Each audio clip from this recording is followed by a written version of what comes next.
मैंने आप लोगों को ये बताया था कि इसका जो स्कीमेटिक होता है, स्कीमेटिक जो बनाते हैं वो इस तरह का होता है कि फील्ड को दिखाने का तरीका ये होता है, ये फील्ड होती है, ये आर्मेचर होता है, ये तो बताया था, ठीक है। तो फील्ड और आर्मेचर ये दो चीजें इसके अंदर होती हैं। आर्मेचर में ये जो बना रखे हैं this they indicate the brushes, ये ब्रशेस दिखाते हैं, और ये फील्ड है, फील्ड का मतलब इंडक्टेंस दिखा रखी है जिससे मैग्नेटिक फ्लक्स निकल रहा है, ये चीजें होंगे। अब ऐसे में क्या है, तो वोल्टेज बिल्डअप वाला देख लेते हैं, वोल्टेज बिल्डअप क्या चीज है, क्योंकि मैंने अभी तक आपको नहीं बताया हुआ है। अब जनरेटर अगर आपको बनाना है तो जनरेटर बनाने के लिए आपको क्या करना पड़ेगा, एक बार फिर से पूरा सिस्टम पूरा रिकॉल करिए। क्या सिस्टम है, ये मैग्नेटिक पोल्स हैं, ये मैग्नेटिक कॉइल है। इस मैग्नेटिक पोल्स के अंदर आपको नॉर्थ पोल और साउथ पोल आपको बनाना है। तो परमानेंट मैग्नेट्स यूज कर सकते हैं या इलेक्ट्रोमैग्नेट्स यूज कर सकते हैं। तो इलेक्ट्रोमैग्नेट्स यूज करे जाते हैं, क्यों, क्योंकि वो उसमें टाइम के साथ में उनकी जो मैग्नेटिक फील्ड स्ट्रेंथ है वो कम नहीं होगी, कांस्टेंट रहेगी, ठीक है। तो मैं इसके अंदर वो यूज करते हैं इलेक्ट्रोमैग्नेट्स। तो इलेक्ट्रोमैग्नेट्स इनको बनाने के लिए आपको इसके अंदर सप्लाई देनी पड़ेगी। और ये मेरे को भी याद है, मैंने आपको बताया था कि इलेक्ट्रोमैग्नेट बनाना बड़ा आसान काम है। इंसुलेटेड वायर लीजिए और इंसुलेटेड वायर ले करके उसमें सप्लाई दे दीजिए, दैट्स ऑल, इलेक्ट्रोमैग्नेट बन जाएंगे। ये हमने ये वाला काम कर दिया। अब नॉर्थ पोल साउथ पोल इसके अंदर बन गए। अब इसको गोल गोल घुमाना है। ऐसी जितनी भी कॉइल्स आपने लगा रखी हैं, हर कॉइल को ये सिलेंडर में स्लॉट्स बना के फिट कर रखे हैं, ये मैंने आपको बताया था, ठीक है। तो ये नॉर्थ पोल और साउथ पोल बनाना है, और ये जो रोटर है, इस रोटर को गोल गोल घुमाना है। तो इसमें नॉर्थ पोल और साउथ पोल बनाने के लिए आप इसके अंदर डीसी सप्लाई देंगे इसके अंदर, और इसके रोटर को गोल गोल घुमाना शुरू कर देंगे, इसमें सप्लाई बननी शुरू हो जाएगी। बस इतना सिंपल इसका स्ट्रक्चर है। तो ये जो नॉर्थ पोल और साउथ पोल जो बना रखे हैं, ये यहां पे दिखाए हुए हैं, ये फील्ड है। ये फील्ड सिस्टम जो यहां बनाया हुआ है, वो फील्ड सिस्टम यहां पर बना हुआ है, जिसको स्कीमेटिक जो उसका है वो ऐसा है, और इसके अंदर आपको सप्लाई देनी है। ये सप्लाई ये वाली जो इसके अंदर यहां दिखाई हुई है, और ये जो पूरे सारे कंडक्टर्स जितने हैं इसके अंदर जो सप्लाई बन रही है, that conductor is basically shown by this armature. और इसमें से यहां पे सप्लाई बननी शुरू हो गई, जिसमें आप लोड लगा देंगे। Load is basically electrical load, variable load आपने इसके अंदर लगा दिया। ये रेजिस्टेंस और एरो ये बनाने का रीजन हमारा क्या है, हम ये दिखाना चाहते हैं कि ये इलेक्ट्रिकल लोड है। इलेक्ट्रिकल लोड दिखाने का तरीका क्या है और क्यों ऐसा दिखा रहे हैं, एक्चुअली ये खाली ये है, ये आर्मेचर है। इस आर्मेचर के दोनों सिरों पर, एक सिरा ये है, एक सिरा ये, दोनों जो टर्मिनल्स हैं, इन टर्मिनल्स पर आपको जितना भी रेटेड इसका वोल्टेज, जैसे 200 वोल्ट, 200 वोल्ट आपको मिलना शुरू हो जाता है। This the positive side, this the negative side. इन दोनों पर आपको इतना वोल्टेज मिलना शुरू हो जाता है। अब आपको इसके अंदर लोड लगाना है। जनरेटर है तो जनरेटर में लोड किस तरह का होगा, इलेक्ट्रिकल होगा कि मैकेनिकल होगा, इलेक्ट्रिकल होगा, इलेक्ट्रिकल लोड ही होगा ऑब्वियसली। और इंडक्टेंस या कैपेसिटेंस नहीं हो सकती, ठीक है। वी डिस्कस दैट कि inductance behaves like a short circuit और capacitance behave like an open circuit. तो इसके अंदर खाली रेजिस्टेंस आपको लगानी होती, तो रेजिस्टेंस आपने इसके अंदर यहां पे लगा दिए, वेरिएबल रेजिस्टेंस। ये रेजिस्टेंस यहां पे, ये रेजिस्टेंस जो लोड है यहां पे इस पूरे हॉल के अंदर आपको इसके इक्विवेलेंट कोई लोड आपको दिखाई दे रहा है इस हॉल में। मतलब मैं ये दिखाना चाह रहा हूं कि लोड, ये जो रेजिस्टेंस है यहां पर, ये वाला लोड यहां पर कहां है,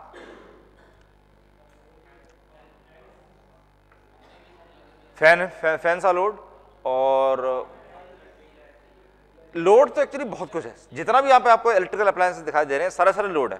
even this computers are load, fans are load, tubelights, LCD projector सब लोड है। इंडक्टेंस भी लोड है, लेकिन वो क्योंकि एसी लगी हुई है इसलिए एसी के लिए इंडक्टेंस भी लोड है। केवल डीसी की बात करें तो बल्ब, इनकैंडेसेंट बल्ब जो होता है, सिंपल वाला पीला वाला जो बल्ब होता है, दैट इज बेसिकली रेजिस्टेंस। तो यहां पर इसको, इस चीज को समझिए कि एक बल्ब अगर है, उस बल्ब को अगर आप इलेक्ट्रिकली देख रहे हैं, इलेक्ट्रिकल कैरेक्टरिस्टिक्स अगर आप उसको देख रहे हैं, तो आपको दिखाई दे रहा है एक रेजिस्टेंस। बस ये रहा बल्ब, ये बल्ब सबको दिख गया, ये बल्ब दिख रहा है, ये बल्ब है, दिस इज बल्ब। इलेक्ट्रिकली अगर आप उसी चीज को देख रहे हैं तो बेसिकली आपको ऐसा दिखाई दे रहा है। लेकिन उसको मैकेनिकली अगर देखें, फिजिकली देखेंगे तो आपको बल्ब दिखेगा, ग्लास बल्ब उसके अंदर दिखेगा। Electrically just resistance. तो यहां पर जब हम ये रेजिस्टेंस लगा रहे हैं तो इसका मतलब ये नहीं कि जनरेटर्स के अंदर हमने खाली रेजिस्टेंस लगा के रखी हुई है। दिस रिप्रेजेंट्स द लोड, हमने जो भी लोड हमको लगाना था, इलेक्ट्रिकल लोड जिसमें हमको बिजली की सप्लाई देनी थी, that load is connected at these two terminals and this is basically how the generators are connected. ये हो गया। और इसमें 200 वोल्ट आपने लगा रखा, और जो भी जैसे आप इसको कनेक्ट कर देंगे तो कनेक्शन करने से इसके अंदर सर्किट पूरा कंप्लीट हो जाएगा और इसके अंदर करंट फ्लो करनी शुरू कर देगी, करंट फ्लो करनी शुरू कर देगी। Series of parallel, series of parallel सब लोग जानते हैं क्या होता है सीरीज ऑफ पैरेलल सर्किट्स, ठीक। For example this is resistor number 1, ये 2 है, ये 3 है, ये 4 है, 4 5 6। इसमें कोई से भी बताइए 2 रेजिस्टेंसेस जो सीरीज में है, 2 रेजिस्टेंसेस जो पैरेलल में। 1 और 2 सीरीज में है, 3 और 4 पैरेलल में, 5 और 6 सीरीज में कि पैरेलल में? सीरीज में कि पैरेलल में? भाई आधे लोग सीरीज बोल रहे हैं, आधे लोग पैरेलल बोल रहे हैं। 4 और 5 पैरेलल है कि सीरीज है? 4 और 3 सीरीज है कि पैरेलल है? 4 और 3 ना सीरीज है ना पैरेलल है। 4 और 5 ना सीरीज है ना पैरेलल है, और 5 और 6 पैरेलल में। कैसे? ज्योमेट्री पर मत जाइए। ये 5 जो यहां जोड़ रखी है, it is one and the same thing as इसको अगर यहां जोड़ दिया जाए, ठीक। और इस तरह से 6 जो ये पूरी ऐसे घुमा करके लेके आ गए हैं, it's the same thing as 5 और 6 पैरेलल में हो गए। 5 और 6 पैरेलल में हो गए, और 5 और 6 का जो पैरेलल कॉम्बिनेशन है that is in series with 4, ये इसके सीरीज में। और इनका जो तीनों का जो सीरीज कॉम्बिनेशन जो है, this is in parallel with 3, ये पैरेलल में। तो पैरेलल के लिए ये जरूरी है कि वो 2 टर्मिनल्स, जिन दोनों टर्मिनल्स पर ये दोनों पैरेलल कॉम्बिनेशन लगे हुए हैं, इन दोनों टर्मिनल्स के बीच में और कुछ भी ना हो। This is in parallel but this is not. अब ये दोनों पैरेलल में नहीं है। अगर यहां पे एक रेजिस्टेंस आ गई तब ये पैरेलल में नहीं है, या इन दोनों इस पॉइंट से यहां पे एक और रेजिस्टेंस निकाल दिया आगे, तब ये पैरेलल में है, क्योंकि इसके और इसके बीच में, इस पॉइंट और इस पॉइंट के बीच में खाली एक रेजिस्टेंस है और एक खाली एक रेजिस्टेंस है, दैट्स ऑल। इसके कनेक्शंस के बीच में अगर और कोई रेजिस्टेंस आती है, then it's not a parallel resistance anymore, ठीक। तो सीरीज और पैरेलल का जो हमने डिस्कशन अभी करा है, वो क्यों करा है, वील सी सून शॉर्टली। तो यहां पर आपने एक रेजिस्टेंस आपने इसके अंदर लगा रखी है और इसके अंदर करंट घूमना शुरू कर देता है। सीरीज में और पैरेलल में करंट डिवीजन वगैरह कैसे होता है, अभी जब इसके न्यूमेरिकल्स करेंगे तब उसके अंदर देख लेंगे। अब ये चीज देखिए, जो आर्मेचर है, इस आर्मेचर का इक्विवेलेंट सर्किट क्या है? इस आर्मेचर के अंदर एक जनरेटेड ईएमएफ है, ईएमएफ जनरेट हो रहा है, ईएमएफ बन रहा है इसके अंदर, ईएमएफ प्रोडक्शन, जो ईएमएफ इसके अंदर बन रहा है वो ईएमएफ हो गया इसके अंदर। और ये आर्मेचर किस चीज का बना हुआ है? आर्मेचर में क्या है? कॉपर के बार्स, कॉपर की बार्स हैं जो आपस में सारी शॉर्ट सर्किट कर रखी हैं, जोड़ रखी हैं, सब शॉर्ट करी हुई हैं। तो शॉर्ट करने की वजह से ये जो कॉपर की बार्स हैं, उनकी जो अपनी रेजिस्टेंस है, भले ही कितनी भी कम रेजिस्टेंस हो, लेकिन वो रेजिस्टेंस एग्जिस्ट कर रही है। तो that resistance is very low, बहुत छोटी रेजिस्टेंस होती है, 1 ohms 1.5 ohms इस रेंज की होती है, not more than that. That resistance is denoted as this, and this is called RA, this is called EG। मैं दोबारा इसको बना देता हूं, फालतू का इसके अंदर कोई डायग्राम ना हो इसलिए। सो दिस इज द आर्मेचर, जिसके अंदर रेजिस्टेंस है, ईएमएफ है, और ये लोड रेजिस्टेंस होती है which is known as RL। जो यहां पर इसके अक्रॉस जितना वोल्टेज आपको मिल रहा है that is known as VL। जितनी करंट इसके अंदर जा रही है this current is known as IL, load current, load voltage, load resistance. जितनी करंट इस आर्मेचर के अंदर से बाहर निकल रही है, this current is known as IA, armature current. This resistance is known as RA, armature resistance. This EMF source is known as EG, generated EMF। This the field, इस फील्ड की जितनी भी रेजिस्टेंस है that is known as RF, field resistance RF। इसके अंदर जितनी current जा रही है that is IF, field current IF, and this is basically VF। इतना हो गया। अब वोल्टेज बिल्डअप जो हमने थोड़ी देर पहले बात करी थी, वो उसका ये है, मतलब है कि इस फील्ड रेजिस्टेंस के अंदर आपको सप्लाई देनी है, वो सप्लाई देनी है। तो अगर आप ये वाला काम करें कि इसको यहां पर डिस्कनेक्ट कर दें और इसको ले आके यहां जोड़ दें, जोड़ दें, तब ये काम कैसे करेगा? तो उसमें ये कहा जाता है कि इसके अंदर ये वर्क नहीं कर पाएगा, क्योंकि स्टार्ट कैसे होगा? स्टार्ट तभी हो सकता है, इसके अंदर वोल्टेज तभी बनेगा जब इसमें से फ्लक्स निकल रहा होगा, और फ्लक्स इसके अंदर से तभी निकलेगा जब इसके अंदर वोल्टेज बन रहा होगा। भाई अगर इसके अंदर वोल्टेज नहीं बनेगा तो ये वोल्टेज सप्लाई इसके क्रॉस नहीं आएगी और इसके अंदर फ्लक्स नहीं बनेगा। सारा साइक्लिक ऑर्डर कैसे है? ये जब वोल्टेज बनेगा, वो वोल्टेज जब इसके क्रॉस आएगा, ये वाला वोल्टेज बढ़ करके जैसे यहां पहुंचेगा, दिस Eg माइनस IRA, ये वाला voltage, I will tell you, ये वाला वोल्टेज जब यहां पर आएगा, इस वोल्टेज की वजह से इसके अंदर करंट फ्लो करेगी। वो करंट जब इसके अंदर फ्लो करेगी तब उसकी वजह से इसमें फ्लक्स निकलेगा। वो फ्लक्स जो निकलेगा, वो फ्लक्स की वजह से इस आर्मेचर के अंदर वोल्टेज बनना शुरू होगा, Eg। तो सब कनेक्टेड है, ठीक। तो ये वर्क कैसे करता है? वोल्टेज बिल्डअप वाला प्रोसेस देख लीजिए कैसा है। इसके अंदर रेजिडुअल मैग्नेटिज्म होता है। रेजिडुअल मैग्नेटिज्म का मतलब क्या है? अगर आप इसमें आप सप्लाई बिल्कुल भी ना दें, ये ऐसा इलेक्ट्रोमैग्नेट जो बनाया जाता है वो ऐसे मटेरियल का बनाया जाता है कि उसके अंदर आप बिल्कुल पूरी तरीके से उसमें रिमूव कर दें, इलेक्ट्रिकल सप्लाई जो आपने उसके अंदर दे रखी थी पूरी तरह से हटा दिए, फिर भी उसमें थोड़ा बहुत फ्लक्स उसके अंदर बचता है। रेजिड्यू, रेजिड्यू का मतलब हिंदी में क्या बोलते हैं उसे?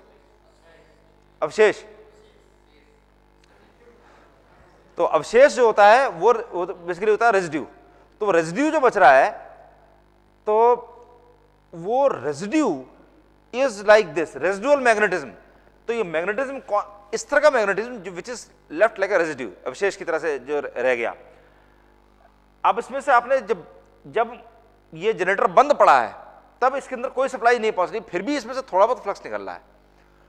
जब आप इसके रोटर को घुमाना शुरू कर देंगे, गोल गोल घुमाना, तो इसमें से जो थोड़ा बहुत फ्लक्स निकल रहा है उसकी वजह से इसमें वोल्टेज बन जाएगा 1 वोल्ट।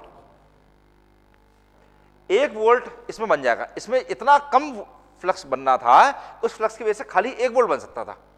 लेकिन जैसे ही इसमें 1 वोल्ट बना, वो 1 वोल्ट जब इसके अंदर यहां पर पहुंचा तो 1 वोल्ट की वजह से इसके अंदर करंट फ्लो करनी शुरू कर दी। वो करंट जैसे इसके अंदर जाएगी, से 1 मिली एम्पियर करंट गई हो, 1 मिली एम्पियर करंट की वजह से इसके अंदर फ्लक्स की वैल्यू बढ़ जाएगी। पहले तो खाली रेजिडुअल मैग्नेटिज्म की वजह से फ्लक्स निकल रहा था, अब फ्लक्स इस करंट की वजह से भी निकलना शुरू हो जाएगा। वो करंट की वजह से जब फ्लक्स निकलेगा तो फ्लक्स की वजह से क्या होगा? यहां पर वोल्टेज की वैल्यू और बढ़ जाएगी, तो वो यह वोल्टेज हो गया 10 वोल्ट। उस 1 वोल्ट की वजह से इसके अंदर करंट गई थी 1 मिली एम्पियर। अब 10 वोल्ट जब आ गया, 10 वोल्ट की वजह से इसके अंदर करंट जाएगी से 0.5 एम्पियर्स। 0.5 एम्पियर जब इसके अंदर जाने लगा तो फ्लक्स की वैल्यू और बढ़ गई। 1 मिली एम्पियर की वजह से लेट अस से इसके अंदर फ्लक्स निकला था से 0.5 मिली वेबर। जब 0.5 एम्पियर जाने लग गया तो उसकी वजह से निकलने लग गया 1.0 मिली वेबर। ज्यादा फ्लक्स की वजह से वोल्टेज ज्यादा हो गया, तो अब 1 मिली वेबर की वजह से यहां पर वोल्टेज बनेगा 100 वोल्ट। ज्यादा फ्लक्स निकल रहा है, इस 100 वोल्ट की वजह से जितना करंट इसके अंदर जाएगी दैट विल बी से 1 एम्पियर। 1 एम्पियर की वजह से यहां पर और से 5.0 मिली वेबर। तो इस तरह से बढ़ता जाता है, और बढ़ते बढ़ते ये कहां पर बंद हो जाएगा? क्या ये this will go on for ever, बढ़ता ही चला जाएगा? ऐसे तो कभी एंड नहीं होगा, तो वोल्टेज बढ़ता चला जा रहा है, there is no end to it. ऐसा नहीं होगा, ये उस तरह की बात है। ये रुकेगा, किस वजह से रुकेगा?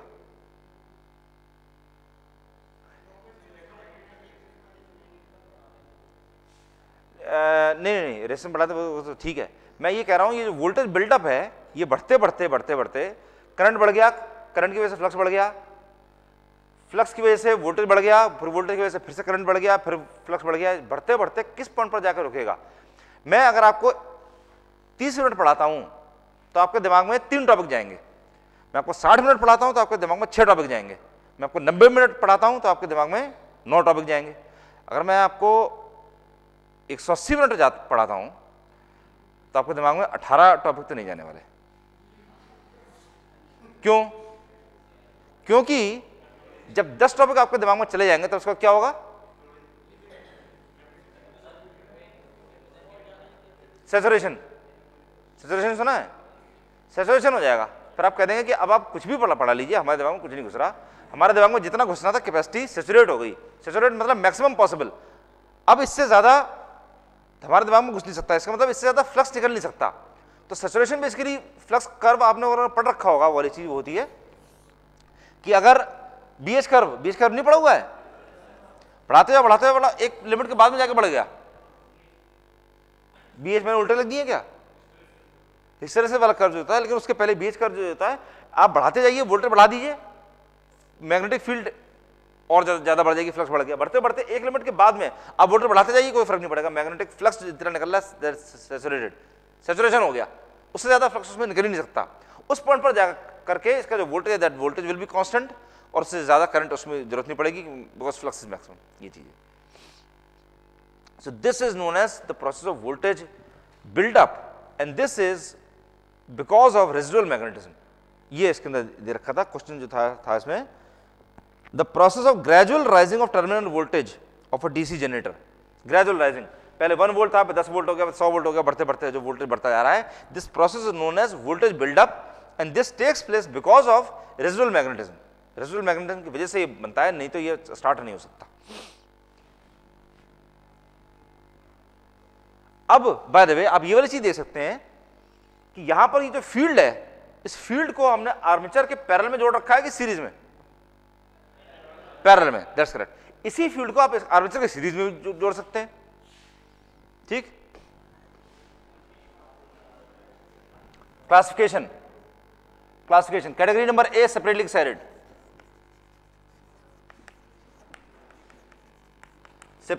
DC generators. डायग्राम बना रहा हूं, खाली डायग्राम, सब लोग बनाते चलिए। सेपरेटली एक्साइटेड, बी में आएगा सेल्फ एक्साइटेड, सेपरेटली एक्साइटेड जिसमें फील्ड के अंदर सप्लाई आपने अलग से दे रखी है, आर्मेचर और इसमें लोड लगा रखा है। सेल्फ एक्साइटेड के अंदर आपने क्या कर रखा है कि जो आर्मेचर है, आर्मेचर से जो सप्लाई निकल रही थी लोड के लिए, उसी के साथ में आपने पैरेलल में जोड़ रखा है। This is known as category number 1 shunt generator.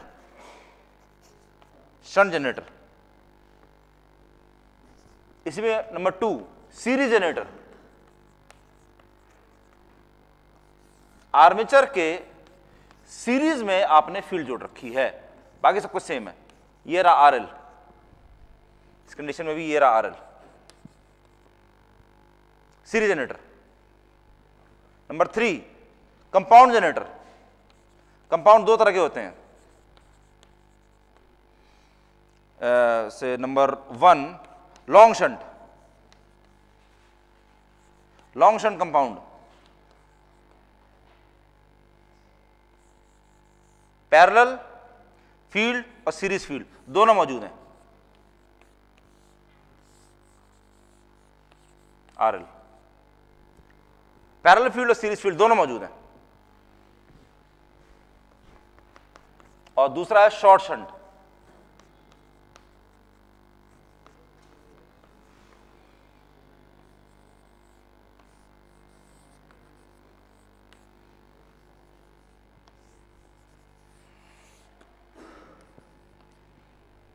Short shunt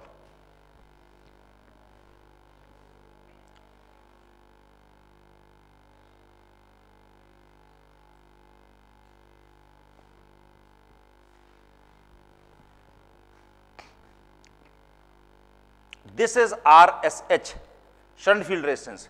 This is RSE, series field resistance.